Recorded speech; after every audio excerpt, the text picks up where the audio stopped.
ইউনিভার্সিটির স্টুডেন্ট, আমরা 5th সেমিস্টারের মধ্যে ডিপার্টমেন্ট অফ বটানি। আমরা ইন্টার্নশিপ প্রোগ্রাম অর্গানাইজ করা হয়েছে। আমরা ছোট তুৎফাতিল এরিয়ার মধ্যে আরেনাক ভ্যালি করিয়া প্রাইভেট লিমিটেড আমরা এই ইন্টার্নশিপ প্রোগ্রাম করিয়া।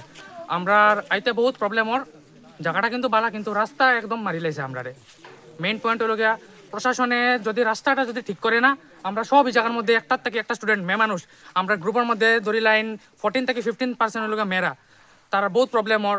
রাস্তাত আইতে সময় আজকে 3 জনের অ্যাক্সিডেন্ট হয়েছে। আমি নিজে আজকে বাইক লইয়া আমি গাতার মধ্যে ঢুকছি। আমি প্রশাসনরে ওটা হইতে চাই আর যে রাস্তাটা যত তাড়াতাড়ি পারুন আপনি ওটা ঠিক করুন, কি নাইলে আমরা সবার অসুবিধা হয়। আমরা মাসে মাসে আইতে লাগে, সপ্তাহে সপ্তাহে আইতে লাগে, কি এটা আমরা কোর্সর লগে যোগ করা আছি, মানে প্রোগ্রামটা, ইন্টার্নশিপ প্রোগ্রামটা।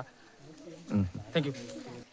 हेलो एवरीवन, मैं मंदिरा नाथ, मैं जीसी कॉलेज की स्टूडेंट हूँ। यहाँ पे हमारा इंटर्नशिप चल रहा है, तो हमको हफ्ते में आना पड़ता है एक बार। तो इधर का रास्ता बहुत गंदा है, इतना ट्रैवल करते हैं हम लोग, 1 घंटा लगता है हमें आने में। और इतना गंदा रास्ता, यहाँ पे टूटा, यहाँ पे पानी गिर रहा है, टुक टुक कभी भी पलट सकता है, ऐसा एक्सीडेंट टाइप में हो सकता है कभी भी। सो इधर का रास्ता अगर ठीक ना हो तो बहुत प्रॉब्लम होगा इन लोग, मतलब यहाँ के लोग भी बहुत परेशान है इस चीज़ से। तो यहाँ पे ठीक होना चाहिए जल्दी से जल्दी। Thank you.